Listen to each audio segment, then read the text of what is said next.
Donc on rappelle que la nuit du doute, c'est le mardi 17 février au soir, Inch'Allah, puisque, comme on l'avait déjà annoncé, donc la plupart des pays musulmans ont commencé le mois de Sha'ban le mardi 20 janvier. On a cité une longue liste de pays, et certains ont commencé le mercredi 21 janvier, ce qui fera que pour la nuit du doute, ça sera mercredi soir. Et donc on avait publié un cliché, la lune elle a bien été observée donc le mardi 20 janvier au soir, donc sur le site du compte Twitter de l'Astronomy Center, donc un cliché à Abu Dhabi à 18h01. Et donc, on a les instances de différents pays qui ont des protocoles d'observation qui sont extrêmement précises, qui sont beaucoup plus rigoureuses que ce que nous pouvons connaître. Donc, il faut prendre conscience déjà que pour ceux qui veulent observer euh, dans les pays qui sont non musulmans, il n'y a pas la garantie en fait d'avoir la fiabilité des témoins, il n'y a pas la garantie de tous les protocoles qui existent dans des pays musulmans. En général aussi, il n'y a pas le même matériel, ils ont du matériel qui est beaucoup plus avancé. On a des conseils de fatwa qui doivent valider les témoignages dans les pays musulmans, qui vérifient tout et qui vont faire des annonces officielles. Donc on a eu des annonces officielles pour les Émirats arabes unis, pour l'Algérie, pour l'Arabie saoudite, etc., le Qatar, que ça commençait donc le dernier mois, déjà avant le Ramadan, le 20 janvier. Et donc on a aussi des annonces différentes, que ce soit pour le Ramadan, pour la date de l'Aïd, parce que les pays n'ont pas les mêmes critères. Le Maroc, il se base traditionnellement sur l'observation à l'œil nu, donc forcément, ce n'est pas la même chose quand on observe avec des télescopes, voire des caméras CCD. On a des pays qui aussi choisissent le calcul astronomique, comme la Turquie, donc eux, ils annoncent longtemps en avance. On a des pays pour lesquels le calcul astronomique a pris de plus en plus d'importance, comme les pays d'Extrême-Orient, même s'ils ils font quand même une observation, ils ont une approche, on va dire, plutôt mixte. Et du point de vue du fiqh, on avait déjà dit donc que le critère majoritaire des écoles de jurisprudence, c'est que le décret du nouveau mois, et donc à partir du moment où il est fait dans certaines régions du monde musulman, cela engage aussi les autres musulmans du monde. Et donc c'est la vie hanafite, malikite et hanbalite.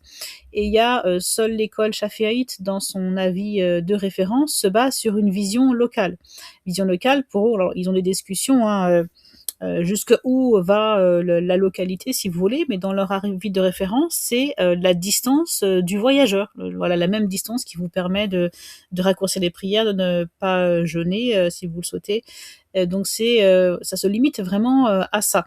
Sachant que maintenant, vu que les pays musulmans sont morcelés en plusieurs pays, qu'il n'y a pas un seul grand État musulman comme avant, ils ont choisi la plupart donc à restreindre sur leur propre territoire, puisque en vérité, selon le territoire sur lequel on est, si le pays est plus ou moins grand, on verra ou on ne verra pas forcément le croissant. Il faut savoir que même en France, ça peut arriver certaines années que le croissant soit visible à Marseille et ne soit pas visible à Paris, par exemple. Et donc, on a aussi quelque chose d'intéressant dans les pays d'extrême Asie du Sud-Est, c'est qu'ils se sont regroupés depuis 2021. Donc, ils ont établi un calendrier basé sur un calcul astronomique unique pour plusieurs pays, pour l'Indonésie, la Malaisie, Brunei, et aussi avec la communauté musulmane de Singapour. En tout cas, donc, ils ont même fait évoluer leurs critères. On en reparlera, Inch'Allah, mais même au sein de leur calcul astronomique, ils ont fait évoluer les paramètres qu'ils avaient choisis. Donc en tout cas, donc on attend traditionnellement l'observation du croissant pour être sûr que le mois soit bien rentré. Les différents calculs astronomiques, donc avec tous les progrès de la science, etc. Nous, en France, on va les prendre parce qu'on a besoin, par exemple, de réserver à l'avance des gymnases, des stades pour l'Aïd, comme en font beaucoup d'associations musulmanes pour pouvoir contenir tout le monde. On a des besoins civils, on a aussi d'autres besoins civils sur lesquels je reviendrai, Inch'Allah. Mais il faut savoir que tous les calendriers ont certains pourcentages d'erreurs entre guillemets, c'est-à-dire qu'il existe des observations qui ne rentrent pas dans ce que les calendriers prévoient. Et pourquoi ils ne rentrent pas? Parce que les calendriers, donc les calculs astronomiques pour la détermination du croissant, en réalité se basent sur des statistiques. Donc il y a toujours une zone d'incertitude, si vous voulez, est-ce qu'on peut le voir ou pas?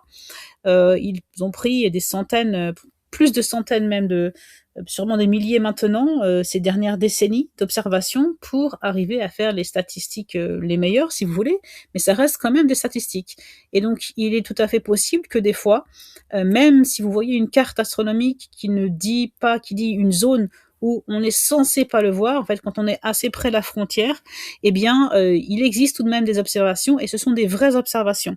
C'est donc dû à l'approximation des critères astronomiques qui ont été choisis.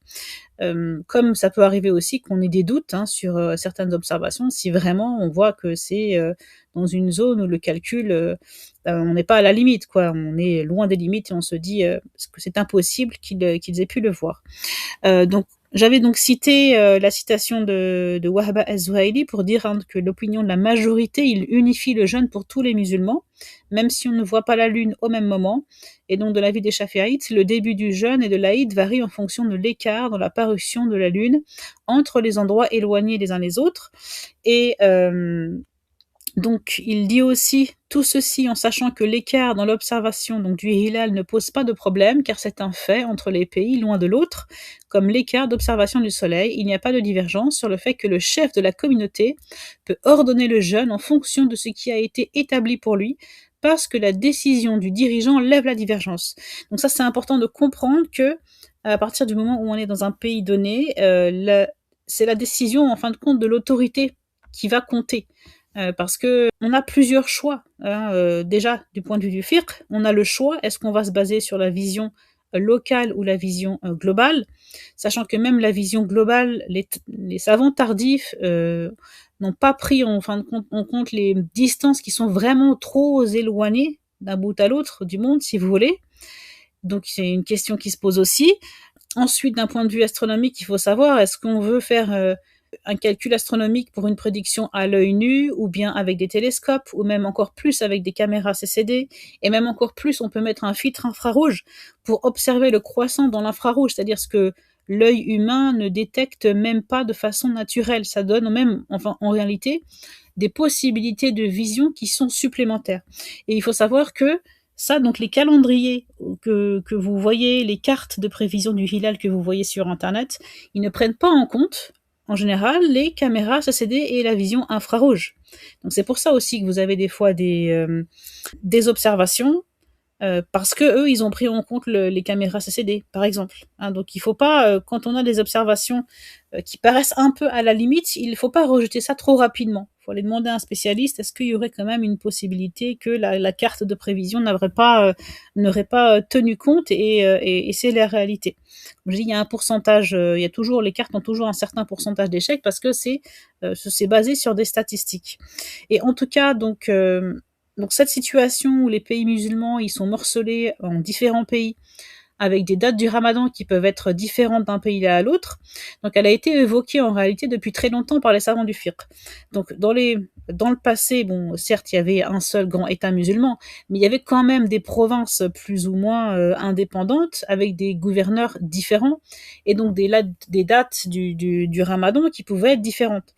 Et donc l'important c'était l'unité locale des musulmans, d'accord, pour le jeûne, pour l'Aïd, etc., dans une même province. Et donc, on va retrouver des citations très anciennes. Hein. Par exemple, pour l'école malikite, on retrouve citation d'Al-Baji qui rapporte d'Ibn el-Majishoun. Donc, si le croissant est confirmé par une preuve chez un dirigeant autre que le calife, cela est spécifique pour celui qui est sous son autorité.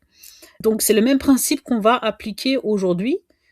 Qu'on a des citations qui datent de plus de 1000 ans dessus. Donc, chaque pays, normalement, doit unifier, au moins pour son pays, on est censé avoir une autorité, enfin, les pays musulmans ont des autorités religieuses bien établies, et donc chacun va suivre le pays musulman dans lequel il est.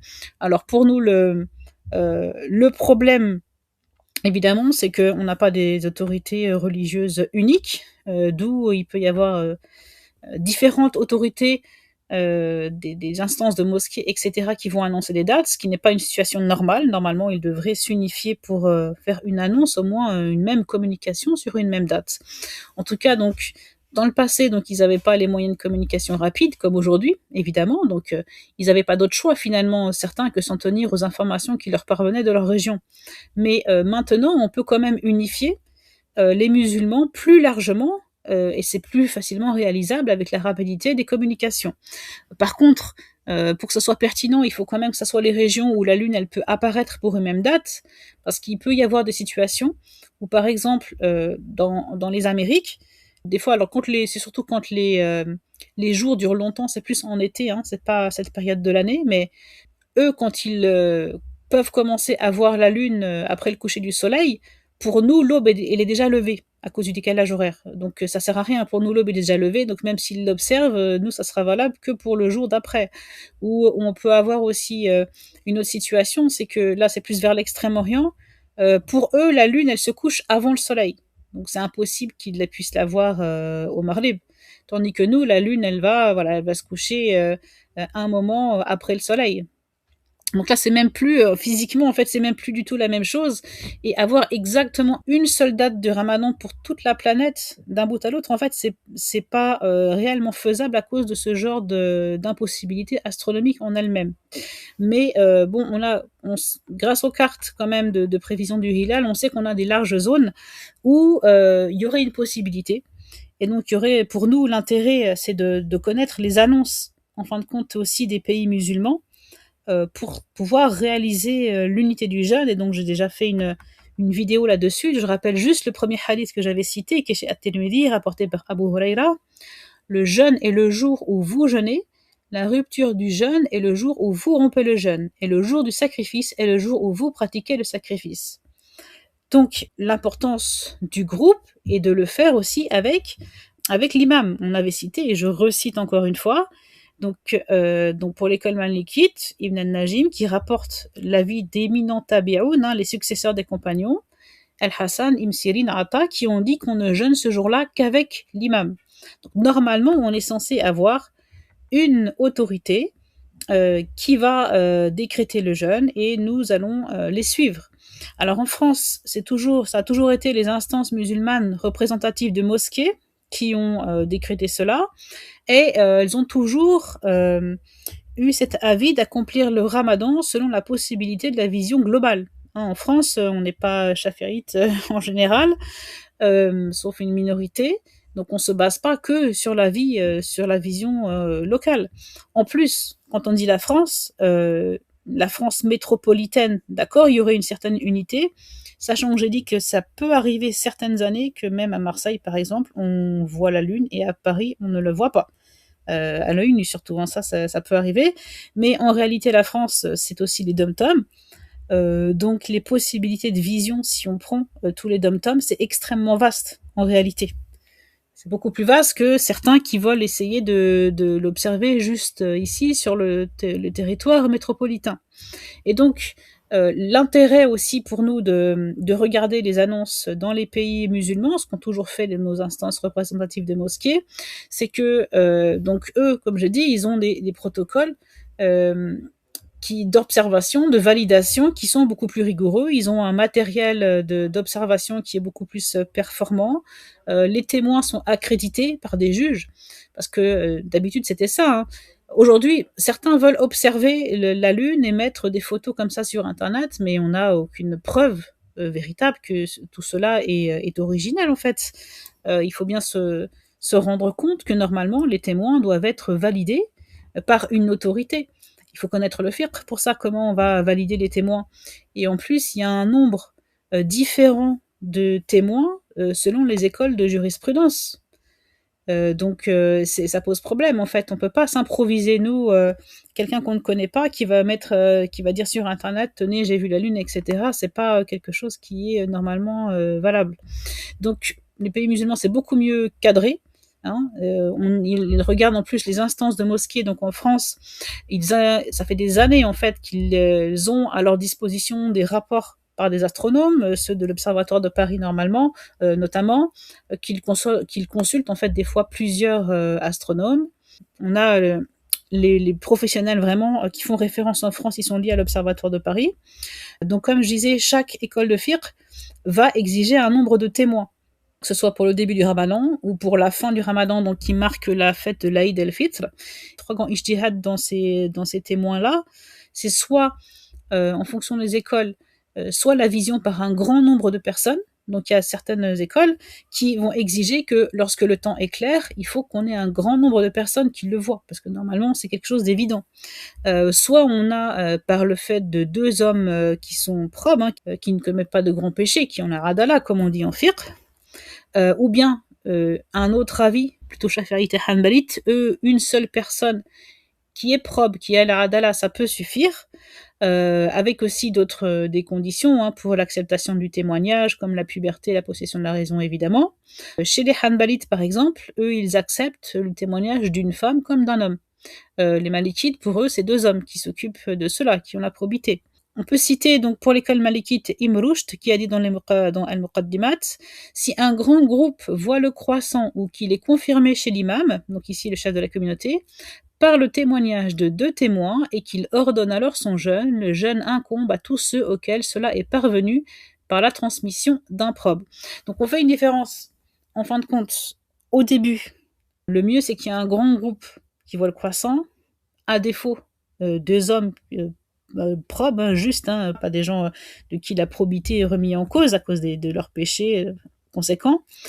Mais après, une fois qu'on a eu ça et que ça a été validé donc chez le chef de la communauté, il suffit qu'une personne vienne nous informer, ah ça y est, le ramadan est commencé, j'ai entendu les annonces officielles, là c'est bon. Donc c'est plus la même chose, c'est pas les témoins qui voient directement le croissant, c'est la personne qui va nous informer que le ramadan est bien entré parce qu'il a entendu une annonce officielle. Pour nous, ce qui est pertinent de suivre, vu qu'on vit dans un pays musulman et qu'on n'a pas, entre guillemets, d'autorité religieuse officielle, pas comme un ministère des Affaires religieuses, hein, on a des musulmans qui ont monté des mosquées, qui se sont regroupés, il y a des fédérations de mosquées, etc. Et donc, comme ce sont les mosquées qui organisent le ramadan, qui vont organiser les prières de l'Aïd, ce qu'on a toujours fait, c'est de suivre en fin de compte ces instances de mosquées, puisque de toute façon, quand nous on va aller faire tarawih, c'est eux qui organisent. Quand on va prier l'Aïd, c'est eux qui organisent. Ils ont pris en compte ces responsabilités, ils ont consulté des astronomes, etc. Et donc, le mieux, c'est de rester avec nos instances, même si malheureusement, cette année, on a 2 dates de début du ramadan, dû à un certain nombre de raisons. Alors moi, je suis pas d'accord avec ceux qui veulent dire que c'est une divergence, il faut accepter la divergence. Non, dans ce domaine-là, c'est pas une divergence qui est bien du tout.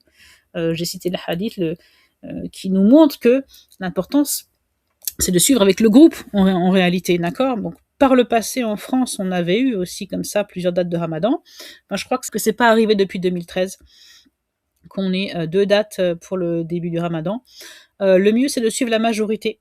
Hein, quand la majorité s'accorde pour une date, eh bien, écoutez, on suit la majorité et ceux qui veulent être minoritaires, c'est charge à eux et c'est eux qui rendront compte pourquoi est-ce qu'ils se sont éloignés des autres comme ceci, quoi. Ce problème-là, il est venu aussi parce que donc ces différentes instances n'ont pas réussi à se regrouper pour parler d'une même voix. Ils ont pris de plus en plus le calcul astronomique, sachant que le calcul astronomique, beaucoup de musulmans veulent en rester attachés à l'observation. Donc pour moi, ils auraient dû faire la shura, la concertation. Ils auraient dû faire une forme de concertation avec les musulmans pour leur demander s'ils sont d'accord ou pas de changer de système. S'ils sont pas d'accord majoritairement, je pense qu'au bout d'un moment, les responsables religieux doivent écouter aussi la base des musulmans, j'ai envie de dire. Il y a aussi donc le problème que, de toute façon, les critères à prendre en compte, ils sont à la fois astronomiques et religieux. Et ces critères-là, dans les deux cas, ils sont multiples. On a dit que donc, religieusement, il faut savoir est-ce qu'on va prendre une vision globale ou locale. Ensuite, astronomiquement, il faut qu'on choisisse. Est-ce qu'on veut une observation à l'œil nu? Est-ce qu'on veut un télescope classique? Est-ce qu'on veut une caméra CCD reliée à un écran d'ordinateur? Donc les possibilités de vision sont pas exactement les mêmes. Donc il y a un choix à faire. Donc dans tous les cas, il y aura un choix à faire de toute façon. Donc si les instances en France ne s'unissent pas, c'est impossible qu'on y arrive. Il faudra forcément choisir parmi tous ces critères et même parmi En réalité, le calcul, il y a plusieurs réglages. On peut faire plusieurs réglages possibles de paramètres, même en fonction des institutions scientifiques. Ils ont même des formules qui sont différentes en réalité pour réaliser leurs calculs, ce qui fait que leurs cartes de prévisibilité du croissant lunaire, elles sont légèrement à la frontière. Il y a toujours une frontière avec une zone d'incertitude. Elles sont légèrement différentes. Donc il n'y a pas d'autre solution que l'unité des musulmans autour de représentants religieux qui savent s'unir en fin de compte. Sinon, cette situation où on peut avoir des instances différentes avec des dates différentes, qu'ils se basent sur le calcul ou qu'ils se basent sur l'observation, il peut y avoir de toute façon des divergences. Tant qu'ils ne sauront pas s'unir, eh bien, il n'y aura pas de solution parfaite, j'ai envie de dire. Hein. Et donc le message pour terminer, c'est vraiment l'importance de l'unité pour le ramadan, vu la situation dans laquelle on est maintenant, c'est de suivre la majorité, on verra Inch'Allah quelle majorité se dégagera, sachant que on voit d'après un peu les critères de prévision qu'il sera quasiment impossible de voir la lune demain soir, Inch'Allah.